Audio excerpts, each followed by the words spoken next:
আজ একটু পানির ছোলা দিয়ে মিক্সড ডাল করব। তার জন্য এই যে ছোলার ডালটা প্রথমে আমি ভালো করে এটা সিটি দিয়ে নিয়েছি, একদম গলিয়ে ফেলিনি ডালটা। দেখুন একটু গোটা গোটা রয়েছে ডালটা, এই যে ডালটা গোটা গোটা রয়েছে।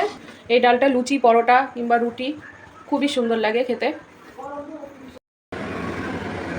দেখুন এর জন্য আমি পনির নিয়ে নিয়েছি, জিরে, শুকনো লঙ্কা, তেজপাতা, এই সমস্ত কিছু নিয়ে নিয়েছি। এগুলো আমি এবার এটা একটু ভেজে সমস্ত কিছু ভেজে দেখুন আমি কীভাবে রান্না করব।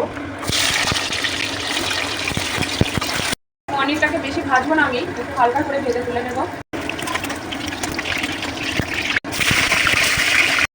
তেজপাতা, শুকনো লঙ্কা, গোটা গরম মশলা, ফোড়ন দিয়ে দিলাম আর একটু জিরে দিলাম। এবার এগুলোকে একটু লাল লাল করে ভেজে নেব। এর মধ্যে একটু আদা কুচি দিয়ে দিলাম, আদাটাকেও দিয়ে একটু অল্প করে ভেজে নেব। এবার বাকি গাজর রেখেছিলাম কেটে, সেটাও দিয়ে দিলাম। গাজরটাকেও একটু হালকা করে ভেজে নেব।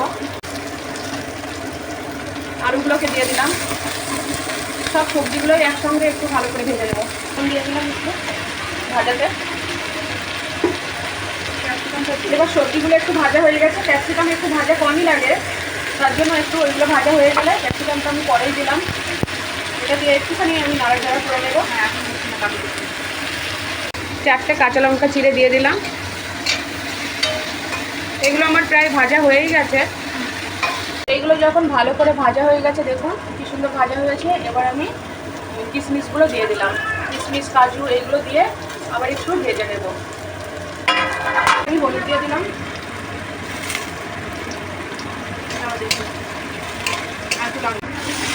সমস্ত কিছু ভালো করে ভেজে যে আমি দেখুন ডালটাকে দিয়ে দিলাম। দেখুন এবার পনিরটাকে সবার শেষে আমি পনিরটা দিয়ে দেবো।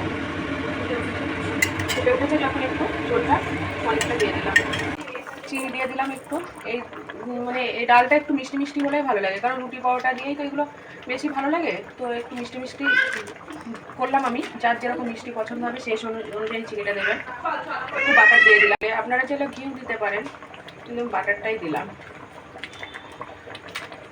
গরম মশলাও দিয়ে দিয়েছি। ব্যাস আমার ডালটা তৈরি হয়ে গেছে। তাহলে আজকের মতন গুড নাইট, দেখা হচ্ছে নেক্সট ভিডিওতে।